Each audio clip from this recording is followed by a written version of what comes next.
This story, this crucial truth we are about to explore, is not just about bureaucracy gone wrong. It's about a profound betrayal of trust, a calculated effort to silence the very people who risked everything for this nation. If you are a veteran, if you have a family member who uses the VA, or if you simply believe in accountability, you need to hear how the system designed to heal and support is instead turning its resources into weapons aimed at those who dare to expose its failures. We are diving deep into the playbook, the 7 calculated, often devastating tactics the Department of Veterans Affairs has historically used and continues to use to try and bury the stories of whistleblowers, those brave souls who step forward only to find themselves fighting a new, unseen enemy within the walls of the organization they serve. This is not hyperbole. This is documented reality. And the IHI attempts to silence these truths are relentless, ongoing, and frankly, heartbreaking. The VA system is massive, sprawling, complex, and when it works, it is a lifeline. But when systemic failures occur, when veterans are harmed by negligence, when funds are mismanaged, when wait lists are cooked to look better on paper, the individuals who raise their hand, who say, "This is wrong, we must fix this," they often face a coordinated, institutional pushback designed not to address the problem, but to eradicate the messenger. Think about that for a moment. Someone dedicated their life to service, perhaps military service, perhaps medical service within the VA, and their reward for prioritizing patient safety and truth is often professional annihilation. The VA's internal mechanisms, intended to safeguard operations, are often weaponized with surgical precision against those who speak out. We must understand these tactics to recognize them, to support the veterans and employees caught in their crosshairs, and to demand true reform that protects truth-tellers, not punishes them. This is the story they keep trying to silence. The first and perhaps most immediate tactic in the playbook is the weaponization of administrative leave, isolation as punishment. Imagine you are a dedicated physician, a nurse, or an administrator. You discover overwhelming evidence, perhaps fraudulent billing, perhaps critically delayed care leading to serious outcomes, and you report it through the proper channels. The expectation is that an investigation will commence, facts will be gathered, and the issue will be rectified. What often happens instead is the sudden, immediate issuance of administrative leave. This is not a vacation, it is professional exile. It is the instantaneous removal of the whistleblower from their place of work, often escorted out of the building, sometimes in front of colleagues.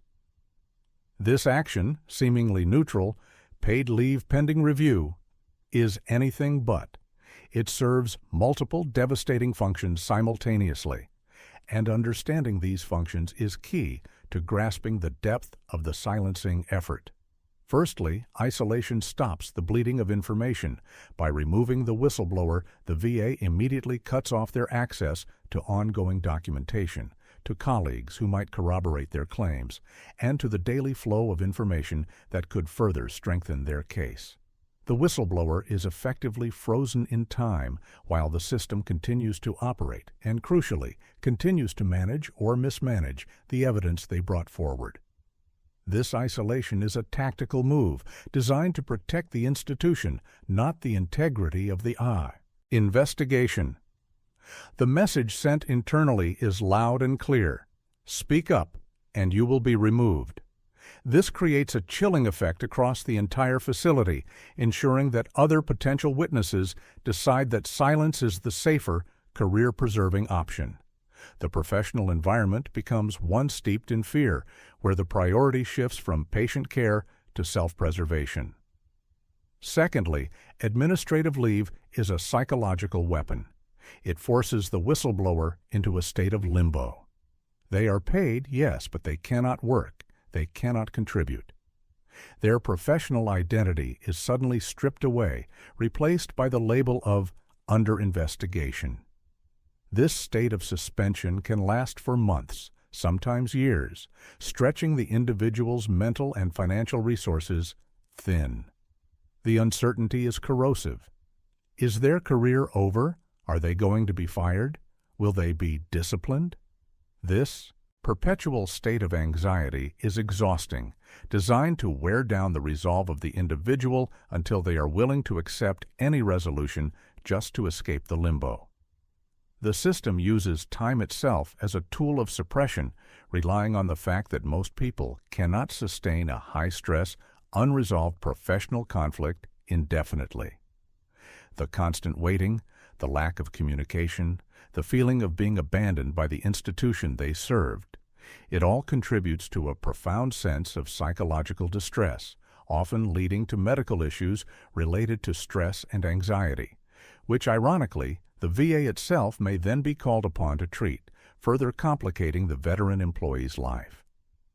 Thirdly, this isolation immediately discredits the individual in the eyes of their peers and the public. When a respected doctor or nurse is suddenly escorted out, the immediate assumption is guilt. There must be something serious, people think. The VA doesn't need to issue a statement detailing the accusations. The mere act of removal is enough to plant the seeds of doubt. The narrative shifts from "this person exposed wrongdoing" to "this person must have done something wrong to be placed on leave." This narrative manipulation is potent, turning the whistleblower into the perceived problem rather than the solution. This tactic effectively isolates them from potential allies, making it harder for them to gather external support or legal assistance. The professional reputation, built over years of dedicated service, can be shattered in a single afternoon simply by the act of being placed on leave. The damage to their standing is often irreversible, regardless of the outcome of the eventual investigation, if one even concludes favorably. Consider the case of a VA social worker, let's call her Sarah, who reported systemic falsification of mental health appointments to meet performance metrics. Within 48 hours of her formal disclosure, she was placed on administrative leave. Sarah, who had worked tirelessly helping veterans transition back to civilian life, suddenly found herself locked out of her computer, her key card deactivated, and her access to her clients terminated. For 14 months, she sat at home, collecting a paycheck. Yes, but professionally neutered. The emotional toll was immense. She felt guilty for not being able to help her clients, angry that her honesty had led to this exile, and terrified about her future. The VA's strategy here is clear: marginalize the voice by removing the person from the environment where the voice has influence. This isolation is the first crucial step in their campaign to silence the story entirely, turning a professional dispute into a personal crisis of identity and security. This tactic of administrative leave, while appearing benign on the surface, is a masterstroke in institutional defense, effectively neutralizing the threat of transparency before it can fully materialize. It is a soft firing, a professional suffocation that requires no immediate disciplinary action, yet achieves the same result: silence. But the isolation is merely the setup.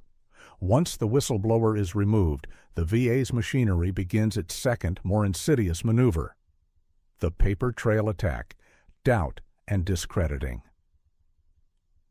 The moment a formal complaint is filed, the internal resources shift from investigating the claim to investigating the claimant.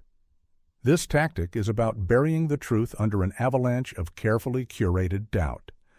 The VA doesn't need to prove the whistleblower is lying. They only need to prove they are unreliable, unstable, or incompetent. This is achieved by meticulously reviewing every aspect of the whistleblower's professional history, searching for any minor infraction, any performance issue, or any interpersonal conflict that can be amplified and weaponized. The goal is character assassination by documentation. The process is overwhelming. Suddenly, performance reviews that were previously marked "exceeds expectations" are scrutinized, finding minor faults that were never addressed at the time. A single complaint from a difficult colleague, perhaps years ago, is resurrected and presented as evidence of a pattern of poor judgment. Every email, every interaction, every sick day taken is analyzed through a hostile lens, creating a narrative that suggests the whistleblower is not a truth-teller, but a disgruntled employee seeking revenge, or worse, a mentally unstable individual whose claims cannot be trusted. This tactic exploits the inherent complexity of large organizations where everyone at some point has a minor disciplinary note or a disagreement that can be pulled from the archives. This paper trail attack is often executed through highly formal, bureaucratic means. The whistleblower is subjected to endless requests for documentation, mandatory interviews, and meetings with HR and legal counsel, all designed to consume their time and resources. They are forced to defend their entire professional life, diverting their energy away from defending the core claim of VA misconduct. The psychological effect is demoralizing. The focus shifts from the systemic failure they reported to their own perceived failures. The institution creates a narrative where the whistleblower is the one on trial, not the VA's operations. This reversal of roles is incredibly effective in controlling the public and internal perception of the conflict. Furthermore, this stage often involves subtle but powerful manipulation of records related to the original complaint. If the whistleblower reported falsified wait times, the VA will often launch an internal review designed not to confirm the falsification, but to find a technical reason why the whistleblower's interpretation of the data was flawed, or perhaps based on incomplete information. They use their institutional knowledge and access to data systems to construct an alternative, often highly technical and confusing explanation that muddies the waters. The complexity of the VA system becomes its shield. By making the truth complicated and the whistleblower's character questionable, they effectively neutralize the clarity and impact of the original allegation. Consider the case of an IT specialist who found massive evidence of data security breaches compromising veteran privacy. After reporting this, the VA immediately launched a review of his past security clearances and system access logs. They found a minor instance where he accessed a non-essential file outside of standard protocol years earlier, an action previously deemed trivial. This minor breach was then magnified into evidence of reckless system behavior and poor judgment, suggesting that his current claims about data security were simply a projection of his own incompetence. The paper trail became the weapon. The VA's goal was achieved. The focus was no longer on the massive security failure, but on the IT specialist's fitness to hold a security clearance. This deliberate documented campaign of discrediting is a hallmark of the silencing process, ensuring that even if the truth eventually surfaces, the messenger is already too tarnished to be believed wholeheartedly. The institutional resources dedicated to this form of character assassination are vast, often dwarfing the resources dedicated to actually improving patient care or correcting the initial wrongdoing. Once the whistleblower is isolated and the paper trail of doubt has been established, the VA moves to the third, exhausting phase: the internal investigation loop, delay and exhaustion. This tactic is predicated on the idea that justice delayed is justice denied, and that the sheer inertia of bureaucracy can crush even the most determined individual. When a high-profile claim is made, the VA will often initiate multiple, overlapping, and seemingly endless internal investigations. These investigations are rarely designed to reach a swift, conclusive finding of guilt or innocence regarding the systemic failure. Rather, they are designed to consume time, resources, and the mental fortitude of the whistleblower. The whistleblower is subjected to repetitive interviews by different offices: the Office of Inspector General, OIG, Human Resources, Facility Leadership, and sometimes external contractors. Each investigation requires the whistleblower to retell their story, provide the same documentation, and answer the same nuanced questions, often months apart. This process is intentionally fragmented and slow. The delay serves two critical purposes. First, it allows the VA time to implement remedial actions or simply reorganize the facility, making the original complaint seem outdated or irrelevant by the time the investigation concludes. That was under the old director, they can claim, even if the underlying systemic issues remain. Second, and more importantly for the silencing effort, the loop is designed to induce exhaustion. The whistleblower is constantly waiting, constantly preparing, constantly reliving the traumatic events they reported. This perpetual state of readiness is emotionally draining. They are often advised by legal counsel not to speak publicly while an investigation is pending, effectively placing a gag order on them for the duration. This can stretch for 2, 3, or even 5 years. For an employee, this means their career is stagnant. They cannot apply for promotions, transfer to better facilities, or escape the cloud hanging over them. The investigation itself becomes the punishment. The sheer bureaucratic weight of the process is designed to make the whistleblower feel that the effort required to pursue the truth is simply not worth the cost to their personal life and well-being. Many simply give up, accepting a quiet settlement or resignation just to regain control of their lives. This outcome, the voluntary silence born of exhaustion, is the VA's ultimate goal in this phase. The internal investigation loop is also characterized by a lack of transparency and communication. The whistleblower is often kept in the dark about the progress, the scope, or the expected timeline of the inquiries. They receive vague updates, if any, and their requests for information are often met with bureaucratic stonewalling, citing confidentiality rules. This lack of information heightens the anxiety and fuels the feeling that the process is rigged. The VA, meanwhile, maintains the appearance of diligence.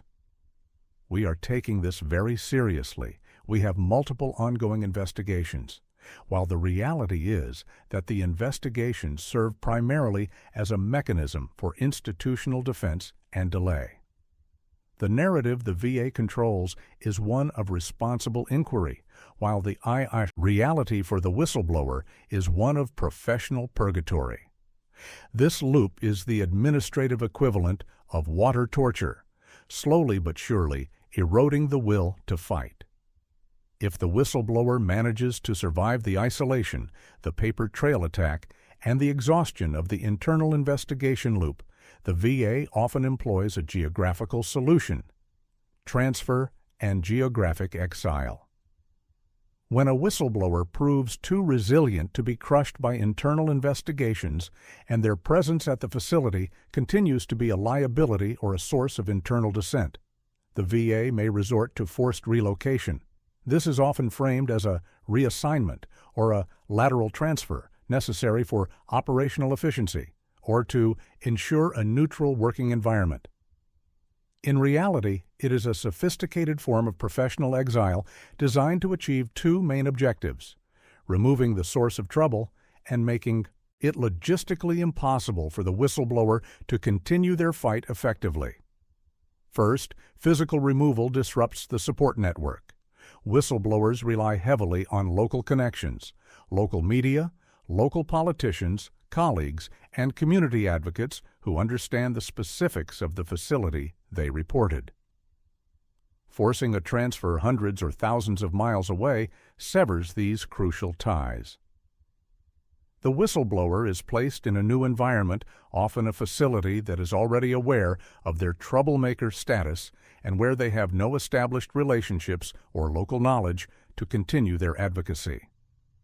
Their ability to gather evidence, speak to local press, or testify to local oversight committees is severely diminished. The fight instantly becomes more expensive, requiring extensive travel and legal consultation across state lines. Second, geographic exile imposes immediate and significant personal costs.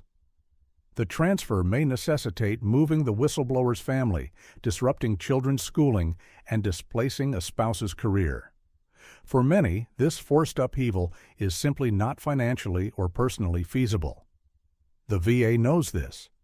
By imposing an unreasonable geographical constraint, the VA creates an impossible choice. Accept the transfer and sacrifice your family's stability, or refuse the transfer and be terminated for insubordination. This is a highly effective, legally defensible way to force a resignation without officially firing the whistleblower for reporting misconduct. The termination is framed as a failure to comply with operational requirements, not retaliation. This tactic leverages the individual's personal obligations against their professional integrity. Consider the case of a VA pharmacist who reported massive theft of narcotics within their facility. After months of administrative leave and internal investigations that went nowhere, the pharmacist was offered a mandatory transfer to a remote facility over 1,500 miles away, a facility that specialized in a different area of pharmacy where the whistleblower had no experience. The transfer was a clear professional demotion disguised as a lateral move, and the distance made it impossible for the pharmacist's spouse, a teacher, to maintain her career. Faced with financial ruin and the destruction of their family life, the pharmacist was forced to resign, effectively silencing the story of the narcotics theft. The VA achieved its goal. The problem was removed, the story was buried, and the institution avoided having to face the embarrassment of a public investigation into drug diversion. Geographic exile is a powerful, often career-ending tool in the VA's arsenal of suppression. If all else fails and the whistleblower remains employed and fighting, the VA may turn to the most damaging and personal tactic: the medical record retaliation, questioning sanity and fitness. When the facts of the case are undeniable and the whistleblower's credibility remains intact, despite the paper trail attack, the institution may try to attack the source of the claims directly by questioning the whistleblower's mental health and fitness for duty. This is particularly insidious because the VA is both the employer and often the primary healthcare provider for its veteran employees. This dual role creates a severe conflict of interest that can be devastatingly exploited. The tactic involves mandating a psychological fitness for duty examination. While these exams are sometimes necessary in the context of whistleblower retaliation, they are often used to find any pretext to suggest the individual is mentally unstable, paranoid, or suffering from a personality disorder that makes their claims unreliable. The underlying message is clear. The systemic failure you reported is not real. It is a figment of your troubled imagination. This not only discredits the claims, but also inflicts deep personal injury, especially on veterans who may already be managing service-connected mental health issues like PTSD. To have the very system that caused or exacerbated their issues now use those issues against them is the ultimate act of institutional cruelty. The VA, having access to the employee's medical records, can selectively pull information: a past diagnosis, a prescription for anxiety medication, a note about stress, and use it to bolster the claim that the whistleblower is unfit. They may appoint an examiner who has a known bias toward management, ensuring the resulting report supports the narrative that the employee is overly emotional, erratic, or suffering from whistleblower syndrome, a fabricated condition used to dismiss legitimate concerns. This tactic is extremely effective because mental health stigmas remain powerful, and once a professional's sanity is questioned, the public tends to view all their subsequent claims through a lens of suspicion. Furthermore, if the mandated examination results in a finding of unfit for duty, the VA can place the employee on indefinite leave without pay, or even initiate termination proceedings, all under the guise of protecting the employee and the patients. The whistleblower is thus silenced, not because their claims were false, but because they were deemed mentally incapable of making reliable claims. This is a particularly difficult charge to fight, as the legal battle shifts from proving VA misconduct to proving one's own mental stability, a private and deeply personal struggle that can cost hundreds of thousands of dollars in expert testimony and legal fees. Imagine a combat veteran working as a facilities manager who reported serious structural safety issues that endangered patients. He had a service-connected disability for PTSD. When he refused to back down, the VA mandated a fitness for duty exam. The resulting report highlighted his past history of anxiety and hypervigilance, common PTSD symptoms, and twisted them into evidence of paranoia and inability to rationally assess risk. The veteran was effectively sidelined, his life-saving claims dismissed, and his medical history weaponized against him. The attempt to silence the safety violations succeeded by pathologizing the messenger. This medical record retaliation represents a profound ethical breach, leveraging the vulnerability of the employee against their honesty. Even if the whistleblower manages to navigate the administrative and psychological attacks, they still face a significant threat to their future. The financial and career blacklisting, economic pressure. The fight against the VA is expensive, time-consuming, and professionally hazardous. The VA leverages this fact by ensuring that the whistleblower faces severe economic pressure, forcing them to choose between financial survival and pursuing justice. This is achieved through calculated career blacklisting and the systematic denial of opportunities. The blacklisting is often subtle but pervasive. When a whistleblower is placed on administrative leave or fighting termination, their file becomes toxic. Even if they are eventually cleared, the mere existence of the investigation often makes them untouchable in the eyes of future employers, particularly those in the federal sector or related healthcare fields. HR departments conduct background checks, find the long periods of administrative leave or the notes about pending investigation, and instantly categorize the applicant as high risk. The VA doesn't need to issue a formal "do not hire" notice. The paper trail they created during the discrediting phase acts as a silent, effective poison pill for their career. The whistleblower is effectively barred from working in the very field they were trained for, leaving them financially vulnerable. Furthermore, within the VA, the whistleblower is often frozen out of career advancement. Promotions are denied, training opportunities are withheld, and favorable assignments are given to less controversial employees. They are often transferred to positions with less responsibility or isolated duties. Bene, professional purgatory known as parking. This stagnation serves two purposes. It prevents the whistleblower from gaining the necessary experience to move up or laterally, and it sends a clear message to other ambitious employees that speaking out leads to a dead-end career. The financial pressure mounts as legal fees pile up, and the inability to advance professionally means the whistleblower is fighting a multi-year battle without the prospect of increased income. This economic pressure is a deliberate strategy to break the whistleblower's will. Fighting a massive government entity requires specialized, expensive legal representation, often costing hundreds of thousands of dollars. The VA, using taxpayer money, can draw out litigation indefinitely, knowing that the whistleblower's personal funds will eventually run dry. The vast disparity in resources, the VA's limitless legal budget, versus the whistleblower's personal savings is the ultimate weapon of attrition.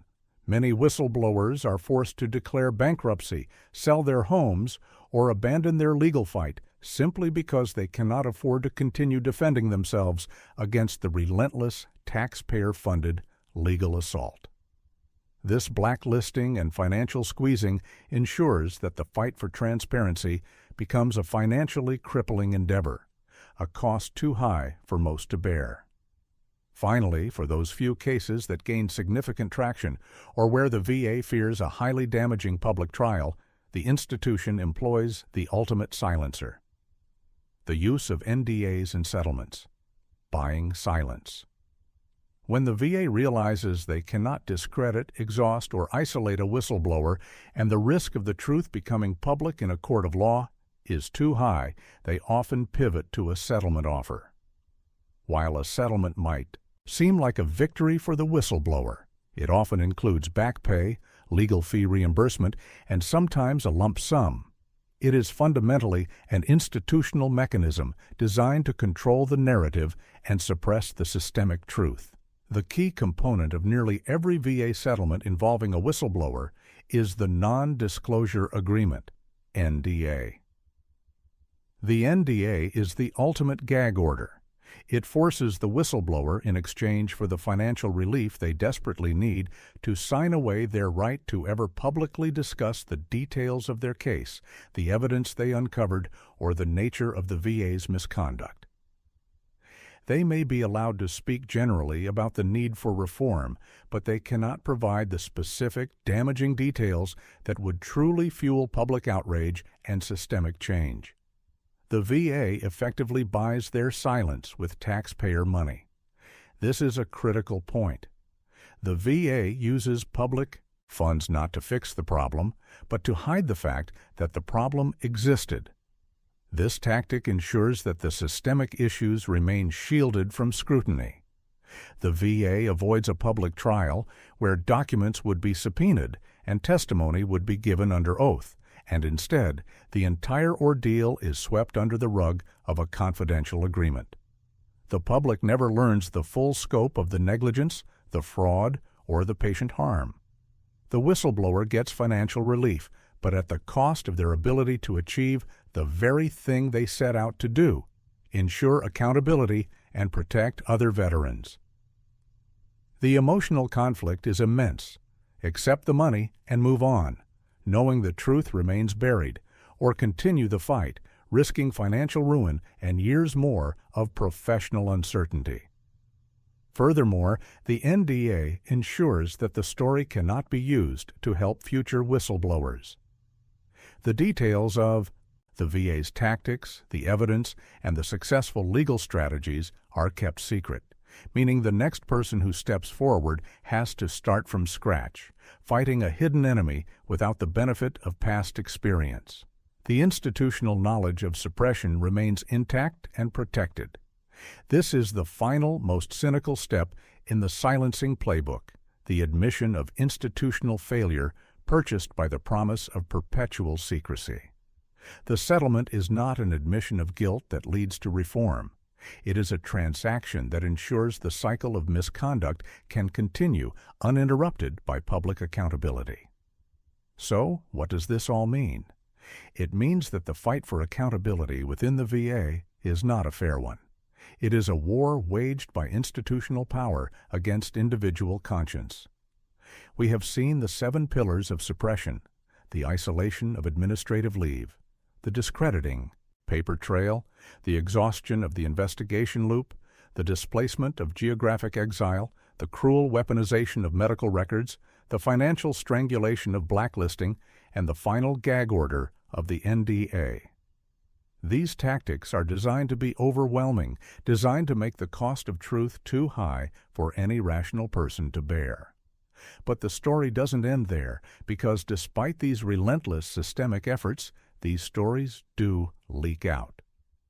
Whistleblowers, often at the cost of their careers and their peace of mind, continue to step forward. They do so because they understand a fundamental truth. The health and well-being of our veterans depend on transparency.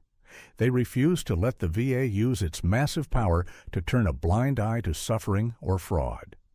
The attempts to silence them are a constant reminder that the system prioritizes self-preservation over patient care. When you hear about a VA controversy, remember the invisible battle being fought by the person who brought that truth forward. Remember the administrative leave, the psychological warfare, and the financial pressure they endured. We owe them more than just gratitude. We owe them protection. We must demand legislative and systemic changes that ensure robust, immediate protection for those who speak up and swift, genuine accountability for those who engage in retaliation. The VA must be reformed to be an organization that welcomes scrutiny, not one that weaponizes its bureaucracy against the very people committed to its mission.